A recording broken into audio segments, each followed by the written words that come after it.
All right.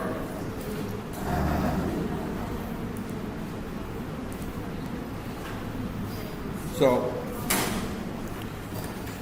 okay, today's subject is serial communication, and I need to go through this because there is at least one short question on the final exam on this topic. It's not a very detailed question, but you need to know what serial communications is, how it differs from parallel communications, and the various types of serial communications that are available to us on this chip right there. So this chapter covers a lot. I'm not going to cover everything in this set of slides right there. So, but there, and we're not going to do a lab on this here, but I'm going to kind of go through the steps you would do to do serial communications.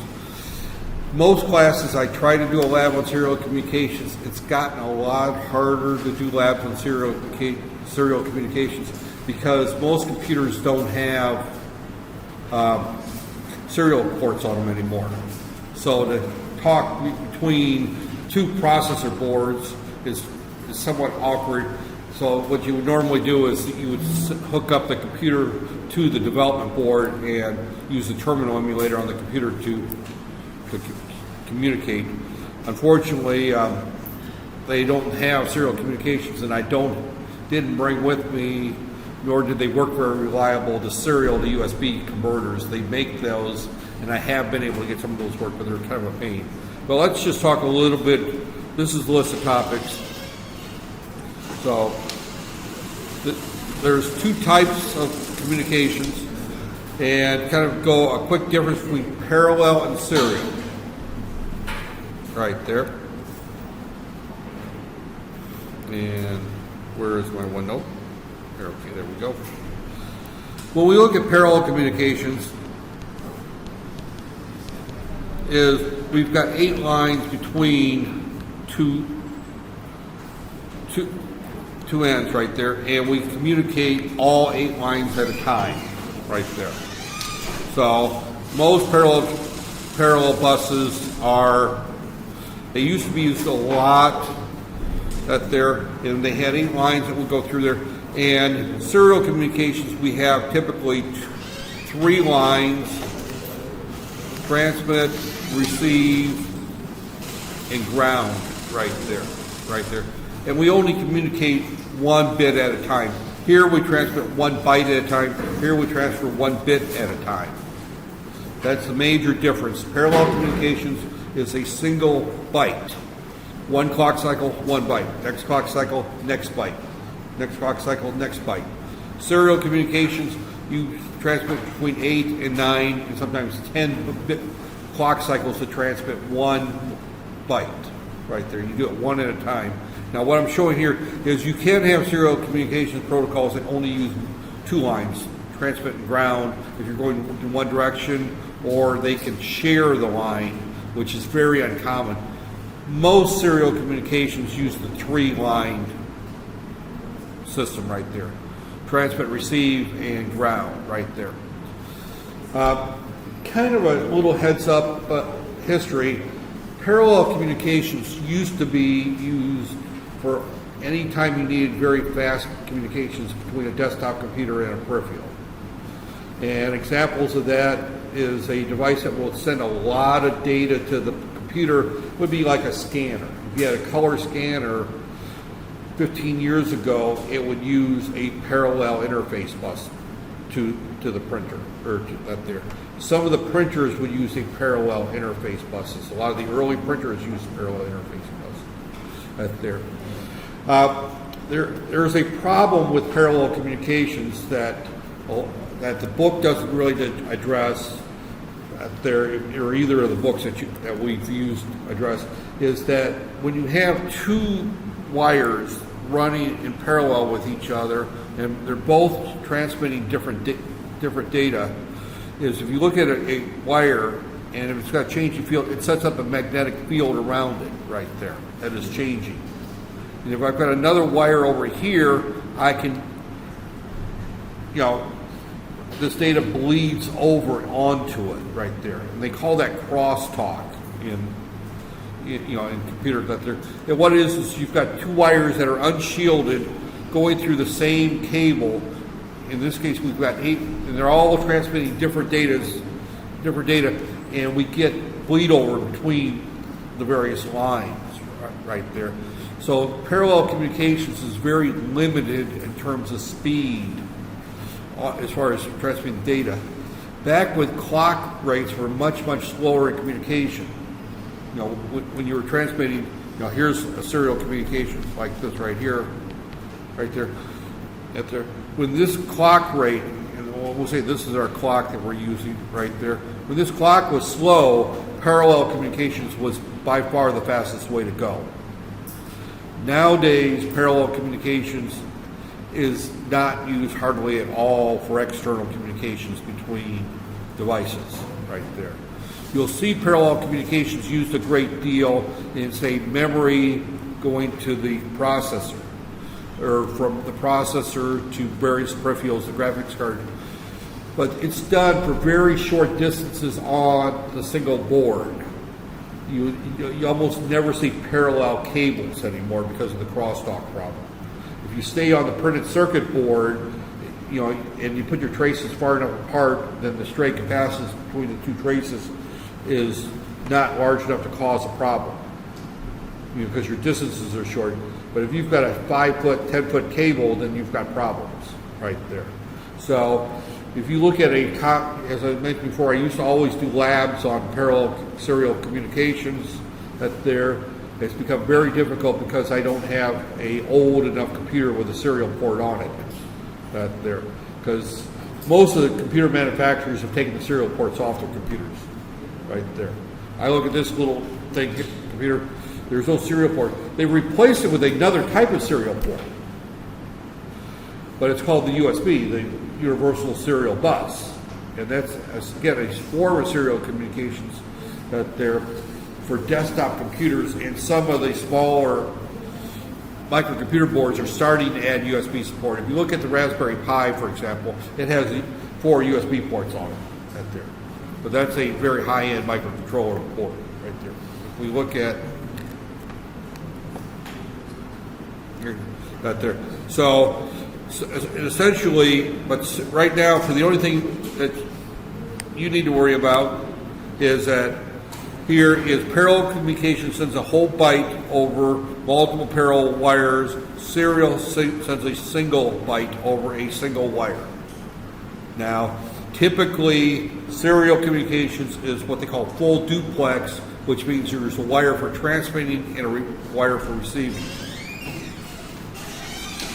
There, and you'll hear this term used from time to time, duplex. Full duplex means that I can talk and you can talk at the same time, right there. So nobody in this room is old enough to remember the old. Well, and I don't even know if they were popular in Malaysia. We used to have what they call a CB radio. Anybody ever see CB radios on the old movies? In the U.S., a lot of the truck drivers and a lot of other people had radios where they would call each other in the car, much like a police radio. They called it CB radio, citizens band radios. Those, when you push push the button to talk, it cut off your speaker and shut off your receiver. So only one person could talk at a time if you're having a conversation. When I was in the military, most of our radios out in the field would have that. Our telephones, they looked like a telephone, but they were bag phones, and they were actually radios that we used when I used to play Army.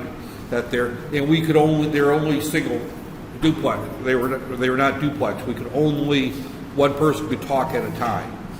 So if you have one wire, single wire as this implies, then I can talk to you, but I can't listen while I'm talking, and you can't talk while I'm talking. Most systems have 2 wires, one for communications in the outward direction and one for communications in the inward direction. So you can communicate both ways. There's 2 types of serial communications, asynchronous and synchronous. Synchronous means that you have to send a clock signal between the 2 devices, right there. So everything happens on a rising clock edge. That there, most serial communications is asynchronous. That there, most is asynchronous. The difference is that when you're dealing with synchronous means that you have a clock that is between the two processors or two computer systems right there. So again, the most populars that exist right now are the RS-232 right there, the serial peripheral interface, SPI, that there, and the system management bus, and then of course serial ATA, and they don't mention USB here, but USB is also on that, should be on that list right there. Universal serial bus right there. So those are the most common serial interfaces right there. This was the standard for decades. Decades and decades and decades, RS-232 was the standard, and that's still the most popular one used in a lot of cases. The serial peripheral bus and the SM bus are used for a number of different activities that those are usually used for processor to processor or communications or peripheral to processor. This is usually used for terminal to terminal or through to the internet, those type of activities. But this is a question that you will need to know the answer to right there. What does our processor support? So right there. So without just coming out and saying, and I will just come out and say it, you need to know this line. What serial interfaces does the 8051 F850-0820 support? It supports UART, SPI, and SM bus. You need to remember those three right there. So, here we're only going to look at the UART. And the reason we're looking at the UART is that it's the most commonly used. It's also the easiest to understand. The others are a little bit more complex. But once you look at one, they all follow the same pattern out there. So this is basically the way things work right here. Asynchronous, we do not share a common clock. I just mentioned that was the difference between asynchronous and synchronous. That there, we have to have some bits for start, stop, and parity bits right there. The start bit and the stop bit tell the receiver that the data has been transmitted. The parity bit is for error checking. You should have looked at parity checkers when you took your digital course. Maybe you remember it, maybe you don't remember. But when we talk about parity, we're talking about 1011, 1010. That there is, if we have odd parity, means that we have another bit that we add here. This is the P bit, the parity bit, and 1101. There's 5, so it's already odd, right there. So we make that there. We generate this if it's 1100, 1100. There's an even number of ones, so we would put a 1 for the parity bit to make the word odd. Right there. So that's what the parity bit does. It's for checking for errors. And the reason for that is statistically, if you get a lost bit, in other words, something's, one of the bits is supposed to be a 1, it's supposed to be a 0, but because of a connection problem, it doesn't get transmitted, then the chances are that only 1 out of 8 bits is going to get screwed up. So therefore, by having the parity bit, you will know that there's an error in the communications, and you will ask for that bit to be reset, or byte to be reset right there. And then we have a start bit and sometimes a stop bit right there. This bit here tells it that there's something coming. Then here comes the data, 1010, and then here's our parity bit, and then we have another bit at the end to say that we're done. So for example, if we have a particular character we want to send, say we want to send the little letter A right there, the little letter A, and what do you say? Up there. And I probably don't have internet here.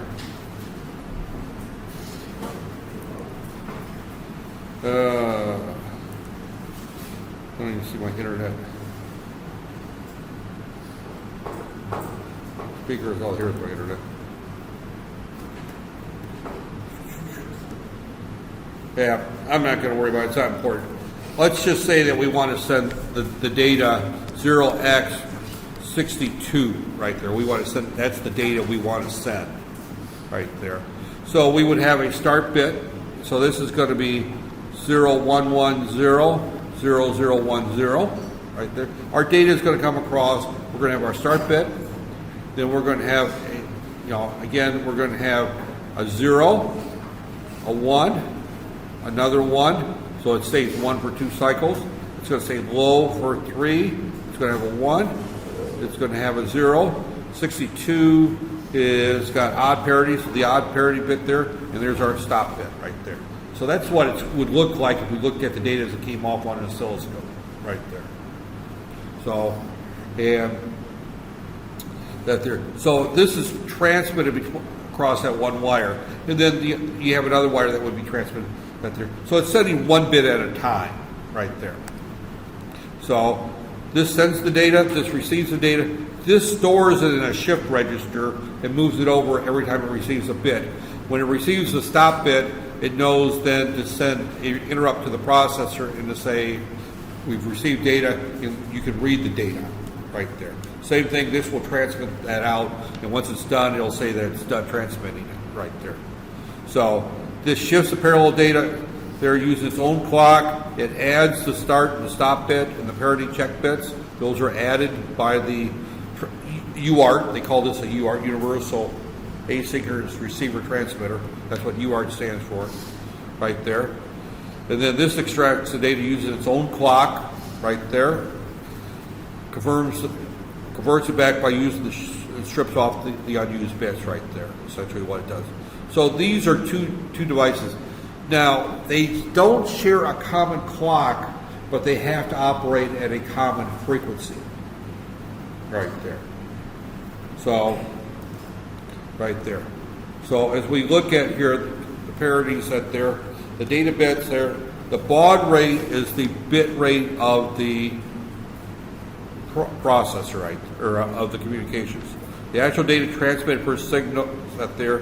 So 115,200 baud means that we're going to send 115,200 bits per second, right there. So we don't have a common clock, but we have a common frequency that there. So an 8-bit, we would have 1 start bit, 1 stop bit. If we have no parity bits, the effective throughput is going to be right here. So this formula right here shows you that there. Because if we don't have a parity bit, we're going to transmit 10 bits for every 8 bits. So we have a 20% loss in the start and stop bits. So the parity bit is optional. That's there, and quite often most people don't use it anymore right there, because the protocols are it's good enough typically that we don't need it like we did. The parity bit was much more important, and now we're talking back in the dark ages when dinosaurs walked through Plank Valley. That there, when we used telephone lines for a lot of our communications. That there, I used to have an old 300 baud, and then I went to a 1200 baud modem, and then finally a 9600 baud modem right there that I plugged my telephone wire into, and then I plugged a RS-232 cable from the telephone wire, the modem, to the computer, to the serial port, and that's how I would communicate to the outside world. And then later, they actually became cards that fit into the computer. That you would actually plug your phone wire into your computer, and this was pre-internet access days. Back before you had cable. Most people, if you've got, you're all staying in the hostel. Everyone here stays in the hostel. You've got Wi-Fi in the hostel, right? Or do you have internet drops? Yeah, see, back in the dark ages, before Wi-Fi and internet drops, we used phone lines. And if you ever think that your internet is slow, go to a 300 baud modem and hit the letter A and wait 2 seconds for the A to come back. Right there. It's very, very slow. Painfully slow.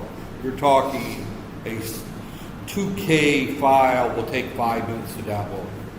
Not 2 gig, not 2 meg, but 2K. So then the parity bit was very, very important because we were using the phone lines, which had a lot of noise on them. So the parity bits are not used as often anymore, but they're still part of the standard right there. So then again, here we're looking right here. This is showing that the line stays high. It goes low for the start bit. And then here's our 0, 1, 1, 0, 0, 0, 1. Actually, I got that reversed. Right here. It goes, the high bit set right here. So this had a parity bit of 0. This had 0, 0, or 1, 1, 0, 0, 0, 1, 0 is what we would send right there. So this would be low, high, low, low, high, high, low, low, and then high right there. That's what you would see on the scope. I got that. I did that backwards right there, but that's what you would see. This is how it would look as we transmitted it there. Again, we would have 1 or 2 stop bits, and see, and the next time this line goes low, it knows it's the cycle is starting again, right there. So there, asynchronous is easy to implement because, but less efficient, requires 2 to 3 control bits for every 8 bits. Now, this is not true today. You know, the author who wrote this book that I'm stealing this from says usually used for low volume transmission. That is not necessarily true today because we're using serial. That there with USB. Synchronous, we have the same setup, only now we've added a clock right there. So therefore, we eliminate the need for the start and the stop bits out there because we can go ahead and just transfer the data. No start, stop, or parity bits right there. Extracts the data using the clock provided by the transmitter. So the big difference is that we've added the clock, 1 additional wire, but we've eliminated the need that there. Asynchronous or synchronous is not used in all. You know, it's used for some of these protocols, but not all. Right there. Okay, here's a mess right there. Don't worry, this is not on the final exam, so you don't have to study this slide out there. I'm going to kind of go through it a little bit, but you don't necessarily have to. You don't have to study the slide. What we've got here is here's our transmit wire, and here's our receive wire right there. And then we have an interrupt wire that is internal to the processor, right there. Everything else here is we've got our UART baud rate generation, right there. Now the selection of a crystal is very important if you're going to do serial asynchronous communication, right there. The internal baud rate, clock rate, on the processor we're using, which is another reason we're not doing a serial communications lab, is not really accurate enough for serial communications. If you remember, and you should remember because it's one of the questions on the final, is the clock on the 8051 that is internal is only accurate to plus or minus 20%. So anytime we need something that is more accurate than plus or minus 20%, we have to use an external clock or a crystal. So typically, if we're going to use serial communications, we have to add a crystal to our processor right there. So it's one of those issues, and that feeds into the baud rate. And notice that we've got a receive clock and right there. We've got some right to the serial buffer. This deals with the transmit. This right here, this is our serial. This is our special function register right here. This is where we write data to and read data from right there. And here's actually our receiver, our S buffer right there. So what we've got here, this is all what this whole thing is called a UART. Universal Asynchronous Receive Transmit that there. And there's chips that you used to buy that did this. Now it's built into the processor. We have 2 UARTs built into the 8051. So we can communicate with 2 different devices, or 2 different terminals, or 2 different 8051s, or other processors. I've used the 8051 in the past to communicate with a 188 that there we use the serial communications for that. It worked very well. I talked once in a while about the alcohol interlock system. It had a little little thing that the person blew into it, and the main computer was put into the dash. And, now with modern electronics, it's all probably in the handle. But it's been redesigned 5 times since we did the initial product, because that was 15 years ago. So it's been redesigned multiple times. But back then we used one of the early 8051s in the handle. Back when it was a 40-pin chip. And then we used the UART to communicate with the 8088 in the main computer system right there. So but what you need to take away from this slide is that we've got 2 pins that are required right here, and I just want to circle them again right here. This is 1 pin, this is another pin. They have to be assigned through the crossbar right there. So if we're going to use the serial port, we have to go into the configuration wizard right there.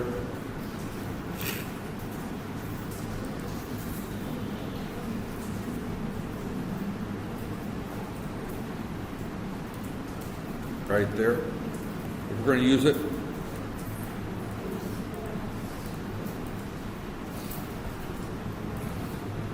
right here, peripherals. If we want to use the UART, we go into that there, and we set this all up right there. Configure the baud rate. Now, one of the things here, you notice the baud rate is based on the system clock.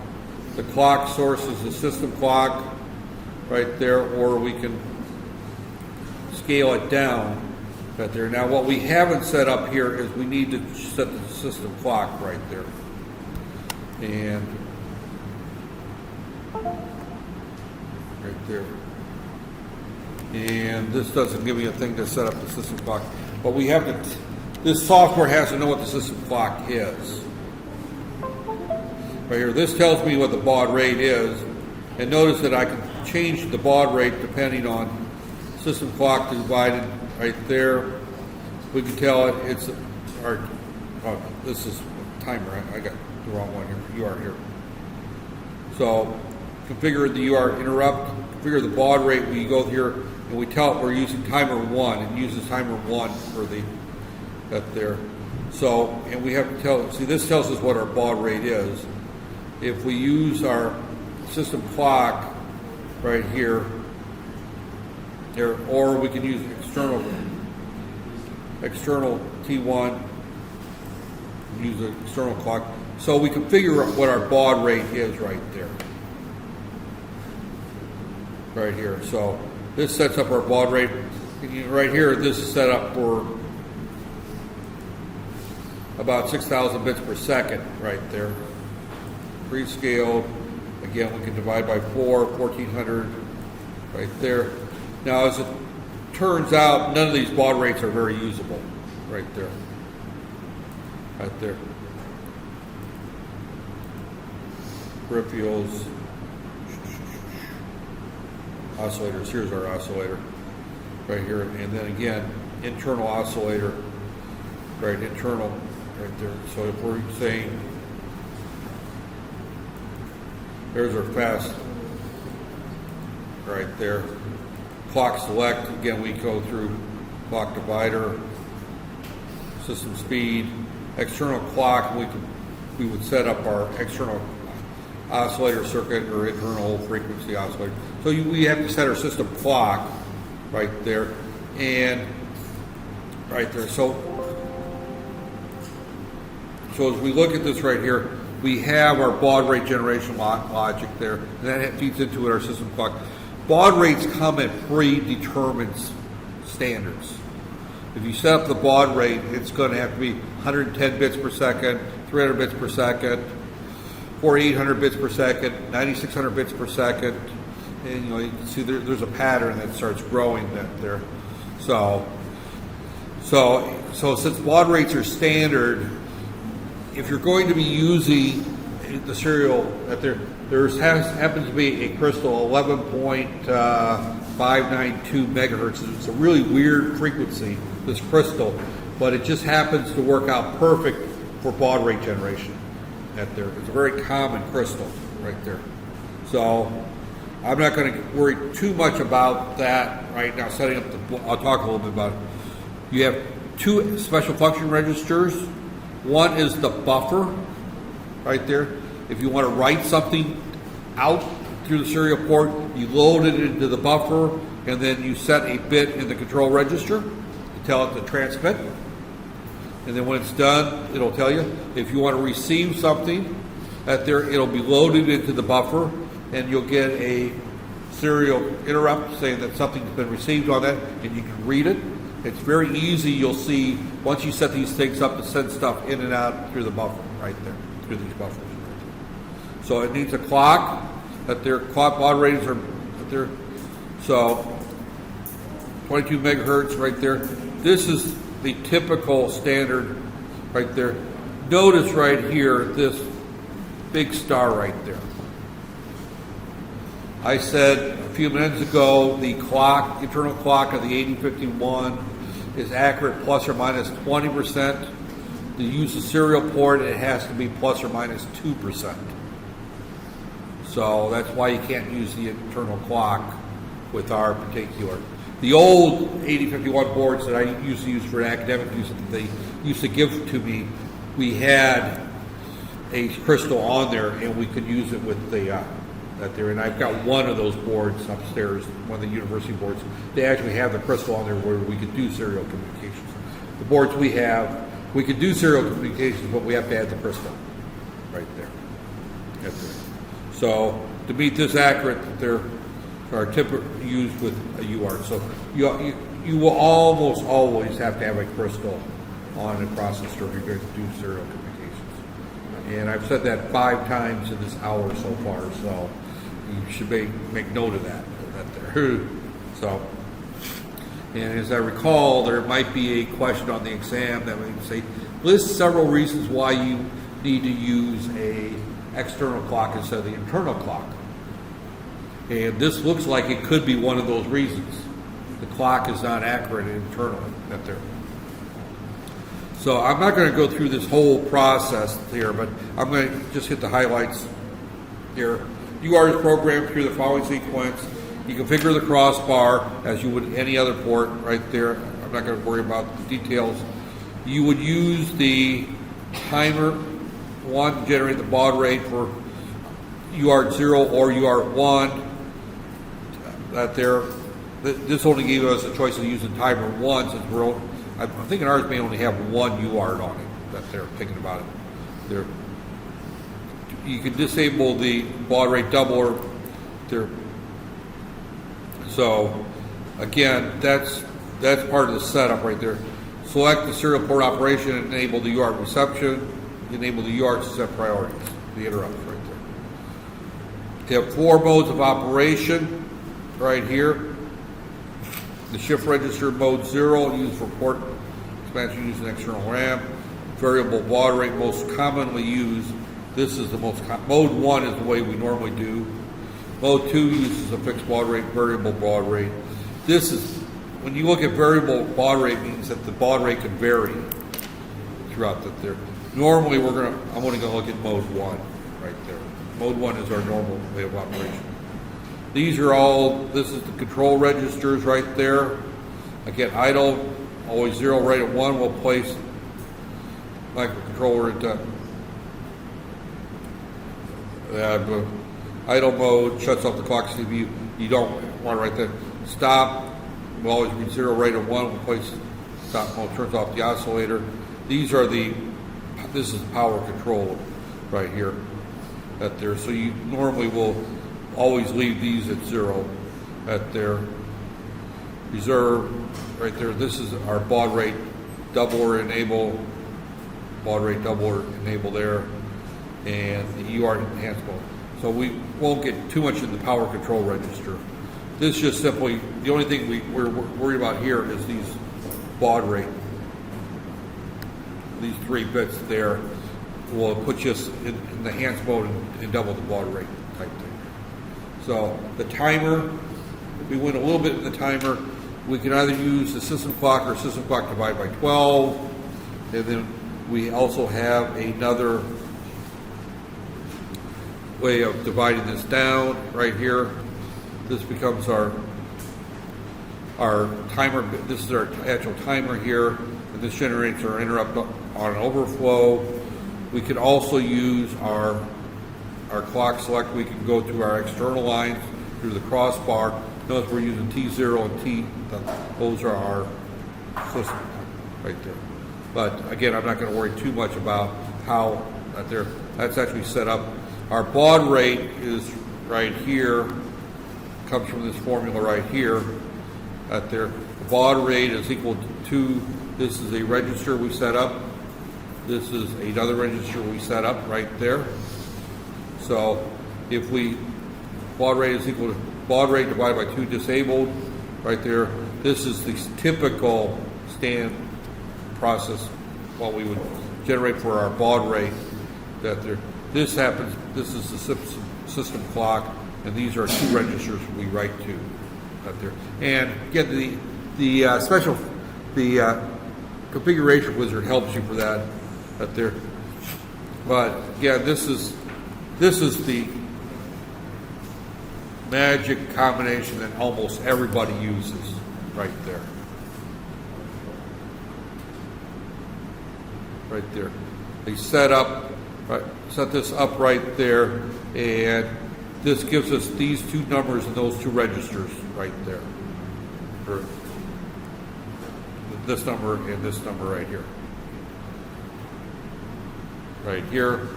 So actually, it's only the one number. This is the only number we're looking at right here. But we use this frequency, this crystal. This is a very popular crystal right there. And the reason it's popular is because it evenly divides out for all these formulas, and almost all processors are designed where this one just drops out. This particular.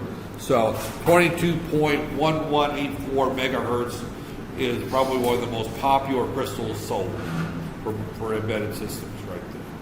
And the reason is if you're going to use a serial port, you very easily get 115.2 baud. K baud right there.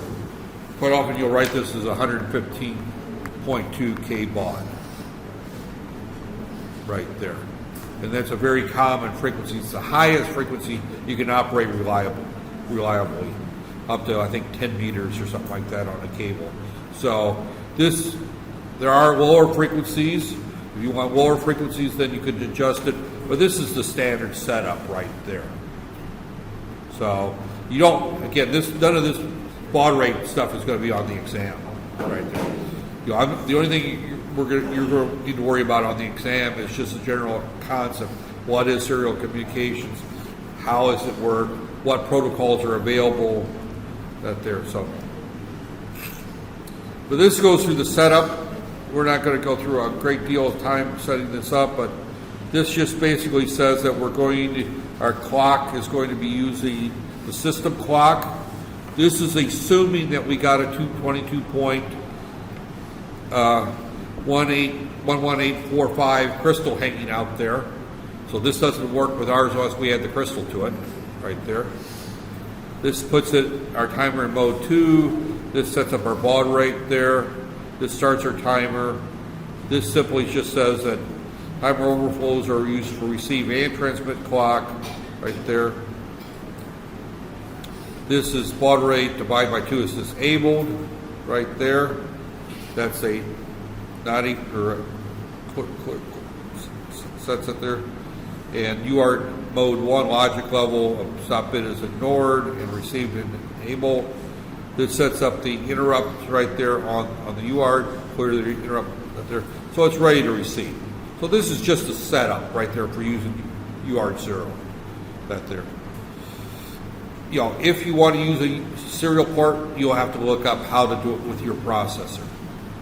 I'm not going to make you memorize this because it might be different with your processor. You might get there, but you'll find the resources on how to do this. This is a standard routine to set up a UART right there. This is a standard routine right there. The only thing that's probably going to change a little bit might be this right here if you want a different baud rate. Right there. And this might change a little bit. Start timer. This one, timer mode 2, no, that probably won't. The clock control might change a little bit if you want to use a much slower baud rate right there. So this is the one that would most likely change. Possibly this might change. Everything else is going to be the same whenever you want to use a UART. If you're going to be using UART 1, of course, this would change to a 1 right there. Up there, and this would probably change to a RI1 right there. So we've got our receive and transmit clocks up there. I'm not going to worry to skip through that. Again, our baud rates calculations are a little different. We're using timer 2 right there. It's pretty much the same thing. As you can see, if we're using a different timer, the formula is different.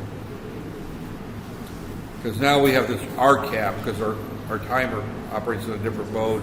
And with this RCAP, this is the value we're looking for. RCAP 2, it's got 2 values right there. So this sets up RCAP, it sets that up there. So again, baud rate, you can spend all kinds of things looking at the baud rate right there. This is our clock frequency. These are those 2 registers we set up, and this gives us our baud rate right there. Again, I'm not going to dwell on that there. We have a couple interrupts right there. This is our interrupt right here. All this is interrupt 4 right here. This tells the compiler on Kyle that to put the address of this subroutine in a long jump to, and I'm just going to call it UART 0 ISR. This is going to put that there. So wherever in the interrupt vector table interrupt 4 is, it's going to just place that command when the code is loaded into the compiler right there. So this concept right here, you probably need to know, is what does this interrupt 4 do? This is a normal function right there, but I added this additional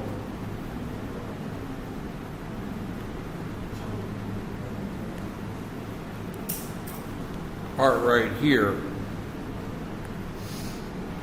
right there, this interrupt 4 right there. And what that interrupt 4 tells the compiler is that this is an interrupt service routine, because the compiler doesn't know what this ISR, that ISR is just the name of the function. That doesn't know the compiler anything. But this interrupt 4 at the end is what's important. That says that if we go to my interrupt service routine, you'll find that UART 4 or UART 0 is interrupt 4. Interrupt 0 is always the reset. Interrupt 1 is the intercept 0. You know, we went through that table on the interrupts. I'm not going to go. But number 4 is the interrupt generated by UART 0. Right there is what that there. So when we get an interrupt, what's going to happen is caused by received byte. So if interrupt received byte, we get the byte from the serial buffer right there. We get that, we get the byte there. We set the flag back to zeros for the next one. New command received equals 1. This is something we would use in our code to say that new data has been received right there. That's a flag that we've received new data, because we write our code to handle the data. We don't need to know when a new byte's been received. So that's what that's for right there. And then clear the interrupt flag. So that's what happens when we receive data. It's a very simple process. We clear the flag. You know, we check to see if it's a interrupt, if it's a received byte. We read the buffer, we clear the flag that there's data in the buffer, we set a flag to tell the rest of our program that there's data that we've gotten, we clear the interrupt and we go back right there. This has to be declared as a global variable, by the way. That cannot be a local variable, that has to be global. But from what I understand, when you guys took C, you didn't spend much time talking about global and local variables, right? I think I mentioned before, do you know what's meant by a local variable and a global variable? All right. Let me jump out here a second. In C, let's say that I have a variable here declared in main right here, and I declare int I, J, K right there. And I call average AVG equals calc AVG IJK. Right there. All right, these three variables are local. They can only be seen within main. Down here, I got a function down here that's of type int, and it's called calc average, right there. Is that what I called it here? Calc, oh, I didn't put the other AVG right there. And I'm going to add another line here, int AVG right there. So that there, and, calc average, and it receives int ABC. Now these are variables that are passed to the function, and this is going to return A plus B plus C divided by 3 right there. So these three variables are the same as the IJK up here. They're declared locally within main. However, for interrupt service routines, if I declare a variable inside main called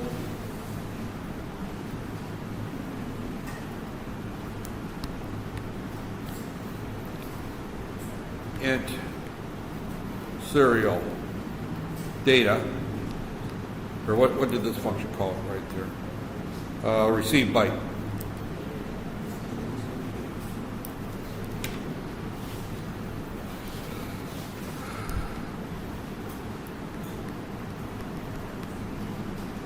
Byte. Right there.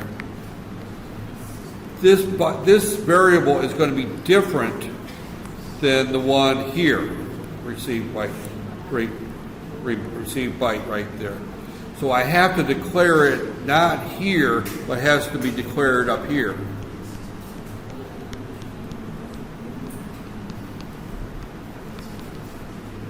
Right there. If a variable is declared outside of a function, then it can be seen in every function in your program. That's called a global variable. It's seen everywhere. If you declare a variable within a function, like I did ABC within main, then it cannot be seen outside that function. It's only seen within that function. That there. The best example I can give for that is, for example, within a family, sometimes you have nicknames for children. That there. My dad used to call my brother Worthless Willie. For example. Well, he wasn't very worthless. My other brother, he had some other name for me. I don't remember if he had a name for me, but I just remember Greg was always Worthless Willie. That there, and my little sister was called Boo for some reason. That there. So, but nobody outside the family knew those names. Those were things that were kept within the house. Those were local names that you use within your family. That there. They're not the global, what the world sees. Well, variables are the same way. If I declare something within a function, it's seen only within the function. If I declare it outside of any function, that's considered a global, and everybody can see that. In programming, the general rule of programming, good programming techniques, is to never use global variables. Never use global variables. You should always use local variables. We had a guy that was teaching our C course for us where I was at. He worked for ITT Aerospace, and then, which became another company, but he wrote C code for industry, for embedded systems. Not for embedded systems, but for satellite image processing. So they weren't really embedded. So he didn't have interrupts to deal with. He was analyzing data of a satellite So ITT Aerospace made satellites for the various government agencies, along with weather stations and things like that. But he wrote C code for that. That's what he did. He taught our C course there. And he used to beat into these students' heads all the way through the course, never use global variables, never use global variables, never use global variables. I get them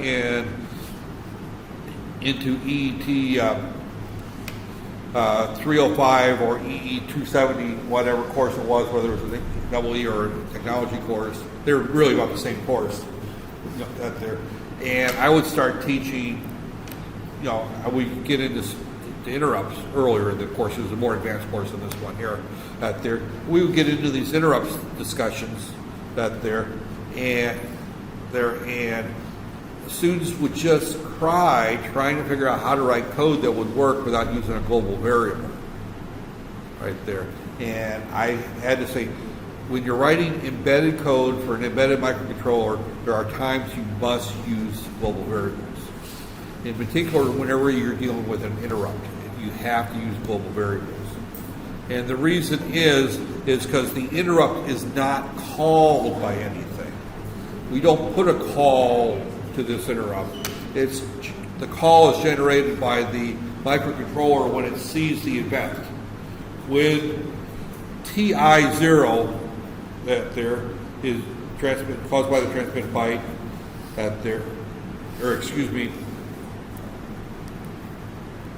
this one here, the interrupt here, this is the receive interrupt right there. So we've received an interrupt right there saying that data has been received right there. We don't know what a processor is doing. We don't do a call right there. So as a result, we need to set the byte right here. We have to go and read the data from the buffer right there, and we also have to have a way of knowing that data has been received. So I have to have these two global variables set up in my interrupt service routine. One is to flag data is there. There's new data we have to look at and then the other one is we have to have a place to put our data.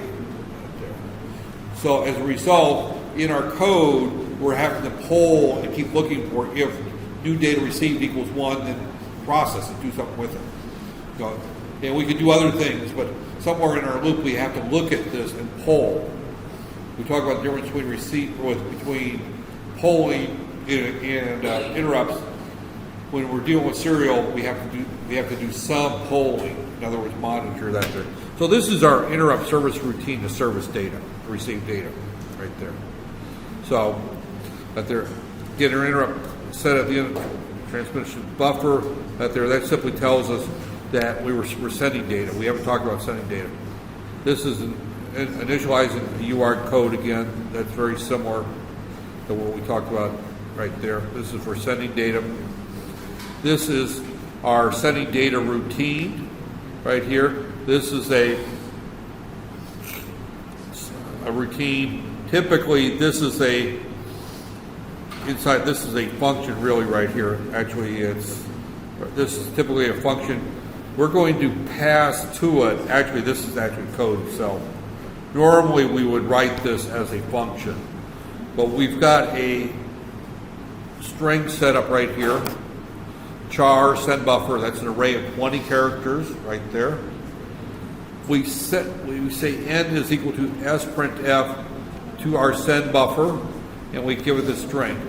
What this sprintf does is that it takes that data there and puts it into this buffer right there. So all it does is take our string right here. This character here at the end is a end of string command right there, end of data command. That's just a null character. So we're going to create a buffer, and we're going to put the letters HELLO exclamation mark space, and then a %C, which is a character, and the character we're going to put there is the end of character right there. We could leave the %C and put the /0 at the end as well right there, but it's a little bit more awkward. So this just loads that into a buffer. We go 0 to n right there. Now, what this is going to be basically doing is it's going to go through our 20 characters. It's going to send 20 characters out our serial buffer right there. This just waits for that interrupt to go high right there, saying, now the first time through it's going to go high. It's already going to be high. This is going to clear the interrupt. This is going to put the buffer there, and once we put that to the buffer, it's everything transmitting, converting that from parallel to serial and sending out one bit at a time. It's all automatic. All we do is load the buffer with our data. After we clear that, then we're going to wait for it to send, because what this does here is this waits for that particular bit to. We're not using an interrupt right there, but the flag, we're just looking at the flag right there. We're just waiting for the flag. We're not writing an interrupt service routine to do this. But this holds it until that interrupt actually occurs. Once the interrupt occurs, then we clear it, and then we put another piece of data into the buffer. And then it's going to transmit it out. It's going to be held until the data is sent. And this will send all 20 characters out to the terminal right there. And that's really all there is sending data out. Now, receiving, we have to do one bit at a time. Right there. Right here. So we have to write another routine to receive our bits and put them into the string at the other end. This is only right there. Doing our sending, we can do a whole string at a time. That's right here. And that pretty much wraps up my discussion on serial out there. But again, the key takeaway is what type of serial ports we've got, and kind of the overview of the difference between serial and parallel.